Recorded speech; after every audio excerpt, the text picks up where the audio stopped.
ಎಲ್ಲ ಜಿಲ್ಲಾಧಿಕಾರಿಗಳಿಗೆ ಇವತ್ತೊಂದು ಮನವಿಯನ್ನು ಕೊಡ್ತಾ ಇದ್ದೀವಿ. ಮನವಿ ಮೂಲಕ ಒಂದು ಪ್ರತಿಭಟನೆಯನ್ನು ಮಾಡ್ತಾ ಇದ್ದೀವಿ.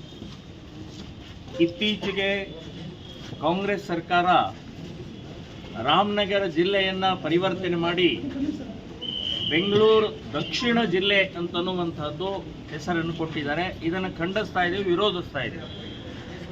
ಇದು ಹಿಂದೂ ವಿರೋಧಿ ಒಂದು ನಿಲುವಾಗಿದೆ. ರಾಮನ ಹೆಸರು ರಾಮ ಅಂದ ತಕ್ಷಣವೇ ಕಾಂಗ್ರೆಸ್ಸು ವಿಚಿತ್ರವಾಗಿ ನಡ್ಕೊಳ್ಳುತ್ತೆ. ಮೊದಲಿಂದಲೂ ಈಗಲ್ಲ, ಬಾಬರ್ನ ಪರವಾಗಿ ನಿಂತ್ಕೊಂಡಂಥ ಕಾಂಗ್ರೆಸ್ ಇದು. ರಾಮನ ಪರವಾಗಿ ನಿಂತ್ಕೊಳ್ಳೇ ಇಲ್ಲ.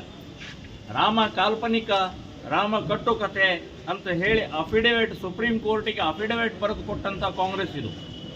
ಇಲ್ಲಿ ರಾಮನಗರ ಜಿಲ್ಲೆ ಅಭಿವೃದ್ಧಿಗೋಸ್ಕರ, ಅಭಿವೃದ್ಧಿಗೆ ರಾಮನಗರ ಜಿಲ್ಲೆ ಹೆಸರಿಗೆ ಏನು ಸಂಬಂಧ?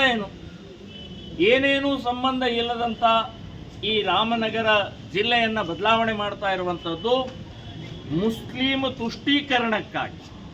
ಅಲ್ಲಿ ರಾಮನಗರದಲ್ಲೇ ಒಬ್ಬ ಮುಸ್ಲಿಂ MLA ಗೆದ್ದು ಬಂದಿದ್ದರಿಂದ ಇವತ್ತು ಈ ಎಲ್ಲ ಪರಿವರ್ತನೆಗಳು ಮಾಡುವಂಥದ್ದು ಹುನ್ನಾರ ನಡೀತಾ ಇದೆ, ಷಡ್ಯಂತ್ರ ನಡೀತಾ ಇದೆ, ಕುತಂತ್ರ ನಡೀತಾ ಇದೆ. ಸೊ ನಾವು ಇದನ್ನು ವಿರೋಧಿಸ್ತಾ ಇದ್ದೀವಿ. ಈ ರೀತಿಯ ನಿಲುವು ನಿಮಗೆ ಮುಳ್ಳಾಗತ್ತೆ. ಸೊ ರಾಮನಗರ ಅನ್ನುವಂಥದ್ದು ಐತಿಹಾಸಿಕವಾದ್ದು, ಪುರಾಣ ಕಾಲದಿಂದಲೂ ಬಂದಂಥದ್ದು. ಸೊ ಇಂಥ ಹೆಸರನ್ನು ಪರಿವರ್ತನೆ ಮಾಡುವಂಥದ್ದು ಸರಿಯಲ್ಲ. ನಾವು ಹೇಳೋದು ಹೆಸರು ಬದಲಾವಣೆ ಮಾಡೋದು ಇನ್ನೂ ಬೇಕಾದಷ್ಟಿದೆ. ಇಲ್ಲೇ ಬೆಂಗಳೂರು ನಗರದಲ್ಲಿ ಇವತ್ತು ಬ್ರಿಟಿಷರು ಹೋಗಿ 77 ವರ್ಷ ಆಯಿತು. ವಿಕ್ಟೋರಿಯಾ ಆಸ್ಪತ್ರೆ, ಕಬ್ಬನ್ ಪಾರ್ಕ್, ಕರ್ಜನ್ ರೋಡ್, ಅನೇಕ ಇವತ್ತು ಗುಲಾಮಗಿರಿಯ ಹೆಸರುಗಳನ್ನು ಇವತ್ತಿಗೂ ಇಟ್ಟುಕೊಂಡು ಕೂತಿದ್ದೀರಿ. ಅದನ್ನು ಬದಲಾವಣೆ ಮಾಡೋ ತಾಕತ್ತಿಲ್ಲ. ಕನ್ನಡದ ಬಗ್ಗೆ ಮಾತಾಡ್ತೀರಿ, ಕನ್ನಡಿಗರಿಗೆ ಅನುಕೂಲ ಆಗಬೇಕು ಅಂತ ಹೇಳ್ತೀರಿ.